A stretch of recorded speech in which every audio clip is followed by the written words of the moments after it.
Welcome to the deep dive. Today we're digging into something called promotional abuse. Now, your first thought might be, just snagging a few extra discounts here and there. Uh-huh. But hold on, especially when we look at areas like financial services, online gambling, e-commerce, digital banking, fintech, this seemingly small thing bending the rules on marketing offers, it can actually flag some pretty serious financial crime risks. That's absolutely right. And for you, our listener, if you're looking to get up to speed quickly but thoroughly, Uh-huh. consider this your fast track. It's a type of risk that often flies under the radar, but the consequences, they can be very, very real. Exactly. So, our mission for this deep dive is to break down precisely what promotional abuse is all about. We'll uncover the clever ways it happens, sometimes not so clever, explain why businesses really need to care, and give you insights into how they fight back. We're drawing on analysis from FinCrime intelligence here, so we're getting right to the heart of it. Yep. Okay, let's unpack this then. When we say promotional abuse, what are we actually defining? What's the core idea? Well, at its heart, promotional abuse is really the misuse, or you could say exploitation, of marketing promotions and incentives. The offers businesses put out. While the idea behind a promotion is usually good, give customers a nice deal, this kind of abuse crosses a line. It becomes activity that's either outright fraudulent or operates in that murky gray area of unethical behavior, particularly within financial services. Okay, so it's definitely more involved than just, say, accidentally using the same online coupon twice. Oh, considerably more, yeah. We're looking at actions with real intent, often happening at scale, a sort of basic example to start with. Think about someone creating new account after new account on the same platform, just to claim that initial sign-up bonus every single time. That's like a foundational example right there. Promotional abuse 101. I see. Okay. So beyond that straightforward example, what are some of the more common methods we're actually seeing out there? We see several patterns crop up again and again. A really common one is multiple account fraud. Like we just touched on, this is where one person sets up loads of fake or duplicate accounts.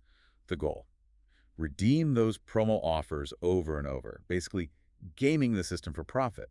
It kind of shows how sometimes the barriers to exploit these offers might seem, well, pretty low initially. Interesting. Okay. What else? What other tactics are fraudsters using? Another big one is referral exploitation. This is where people manipulate referral programs. Often they use what we call synthetic identities. These are basically made-up identities, Mm. but they look real enough to pass simple checks. Wow. Or they might collude, work together in a network to trigger referral bonuses. But there are no genuine new users actually joining. It's definitely a more sophisticated method. Takes advantage of the trust built into those referral systems. So not just getting your friends to sign up, but actually manufacturing user profiles from scratch? That's quite a step up in complexity. Precisely. Then there's something called bonus hopping.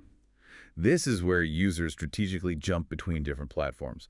They're constantly chasing sign-up deals, cashback offers, loyalty points, whatever the incentive is. But they have absolutely no intention of sticking around and becoming a loyal customer. It's purely about grabbing that immediate promo cash. Right, like a kind of perpetual bargain hunter, but maybe with motives that end up damaging the business. Exactly that. Mm. And then there's something probably a lot of online users have seen: promo code sharing. Ah. This is where people share exclusive codes, maybe single-use codes, on public forums or online marketplaces. It often directly violates the platform's terms and conditions. And while it might seem harmless, like sharing a good deal, it can really mess up the promotion's intended reach and cost the business money. Okay, so it's clear how this leads to direct financial losses from, paying out bonuses improperly. But what other kinds of damage do businesses suffer? Oh, beyond the direct cash loss, the impacts are really quite significant. One major issue is distorted customer analytics. Think about it. If you've got loads of fake or just fleeting users messing up your numbers because of promo abuse, your data about who your real customers are becomes fundamentally inaccurate. Right. And that can lead straight to poor strategic decisions later on because the business is operating on a completely flawed picture of its customer base and their behavior. That makes total sense. Flawed data in, flawed strategy out. Precisely. Then you've got the potential for regulatory scrutiny. If your promotions are tied to regulated industries, gambling, financial products, payment incentives, and those promotions become a breeding ground for abuse, regulators will notice. And that can mean investigations, hefty fines, and just a lot of unwanted attention on your compliance setup. Yeah, definitely not the kind of spotlight any company wants. Absolutely not. And we can't forget reputational damage. If word gets out, among customers or the public that your platform is riddled with promotional abuse. That can seriously harm your brand's image. It erodes trust. Imagine negative press or customer complaints highlighting how easy it is to game your system. Right. And trust is everything, especially in finance. Absolutely. And maybe the most worrying aspect, increased fraud risk. Hmm. Promotional abuse often isn't just a one-off thing, particularly in those high-risk industries we mentioned. It can act as like an entry point, a testing ground for much more serious financial crime, things like money laundering or identity fraud. Someone might start by fiddling with bonus abuse, then realize they can escalate to more complex, damaging schemes. Hmm. This is really the point where it shifts from just being a marketing headache to a major financial crime concern. Imagine someone, say, depositing dirty crypto onto a platform offering a 100% deposit match. They just play through the deposit, withdraw double the amount, boom. They've basically cleaned half those illicit funds using the bonus system. Wow, that paints a very clear and, frankly, concerning picture. It's not just about getting a freebie, it can be a serious red flag for much bigger criminal activity. So, given all that, what are businesses actually doing to spot this and stop it? What strategies are effective? Well, it's usually a defense-in-depth approach, multiple layers. One common technique is device fingerprinting. This means analyzing unique characteristics of a user's device, their computer, their phone, and their network setup. The goal is to spot multiple accounts coming from the same underlying source. If tons of accounts share the same device signature, that's a big indicator of abuse. Okay, so like digital footprints all leading back to one place. Exactly. And similarly, IP address and geolocation checks are really important. These help detect suspicious patterns, like maybe someone using proxy servers to hide where they really are, or seeing a sudden flood of signups from weird or high-risk locations, which might point towards bot activity. Right, making it harder for the abusers to hide online. Correct. Then you have the fundamentals, like strong email and identity verification during account creation. Robust verification makes it much harder to successfully create those fake synthetic identities we talked about earlier.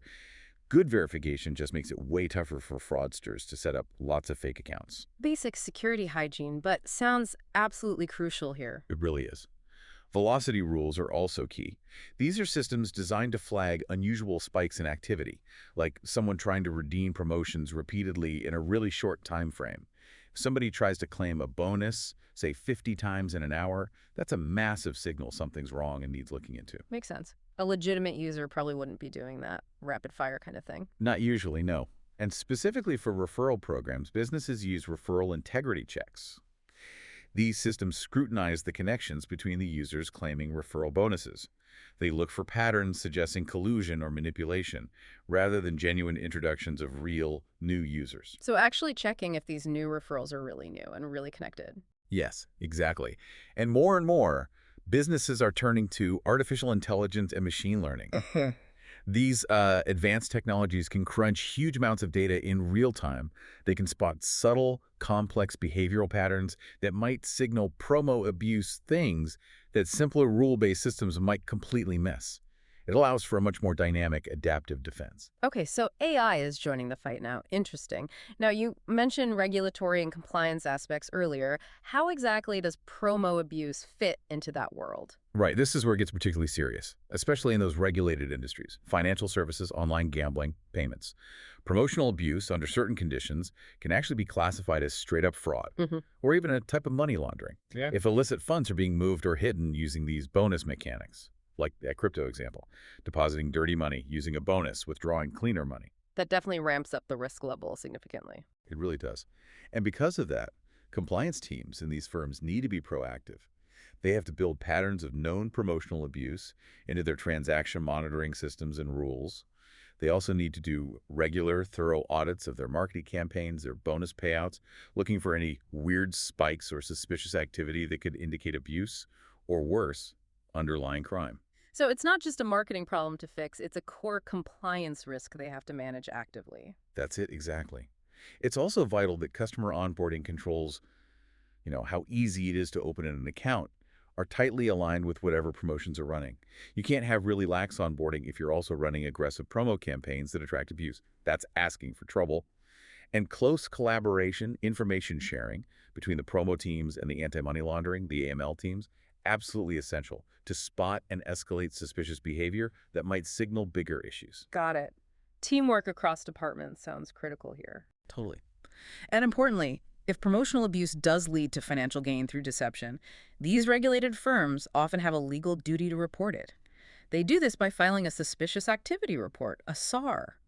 That really shows the legal and regulatory seriousness this seemingly minor issue can carry. Okay, so businesses clearly need to tread carefully with promotions.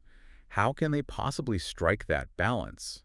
You know, driving growth, which they need, but also stopping the abuse. Yeah, it's a really delicate balancing act. Requires a lot of thought. Promotions are, let's face it, a vital tool for getting new customers, driving growth. No doubt about it. But they have to be designed smartly, with that potential for abuse considered right from the start. Some good practices, well, maybe limiting promo eligibility to users who are properly verified, not just anyone who gives an email address. Right. Implementing tiered rewards is another good one. Link the rewards to actual engagement, sustained activity, not just the initial sign up. That discourages the bonus hopping behavior. Rewarding real engagement, not just that first click. Smart, exactly. Also, regularly monitoring the key return on investment metrics, the ROI, specifically for your promo campaigns. That's crucial. It helps spot early warning signs. If a promotion suddenly gets a huge surge in redemptions, but you don't see a matching rise in long-term valuable customers, that's a red flag. Time to investigate. Mm-hmm. And, proactively reviewing and updating your promotion terms and conditions. Closing loopholes that abusers find and exploit. It's an ongoing job. Sounds like a constant cat and mouse game, staying one step ahead. It really can be. Ultimately, managing this risk effectively, it boils down to close, continuous teamwork between a company's marketing folks and their compliance teams. They have to work together. Marketing needs to understand the abuse potential, and compliance needs to know what promotions are running to assess and mitigate the risks proactively. Make sure growth strategies are real growth, not just feeding fraud. Okay, so let's try and wrap this up. What's the absolute key takeaway you want our listener to leave with from this deep dive? I think the crucial thing to grasp is that promotional abuse, it's not trivial, it's not just a nuisance, it's a genuine evolving threat. It's way more than just savvy people getting extra discounts. It carries real, significant financial, operational, and regulatory consequences, especially for businesses in those riskier sectors. Ignoring it can lead to big financial losses, and even worse, expose firms to serious financial crime risks. It needs attention. Definitely gives you something serious to think about. And on that note, here's a final thought for you, our listener, to maybe mull over. Given just how widespread online promotions are now across so many services we use every day, what other seemingly small hacks or ways people try to game these systems might actually be pointing towards bigger, more serious fraudulent activities underneath? It certainly makes you look twice at some of those seemingly harmless online incentives, doesn't it? Thanks for joining us for this deep dive.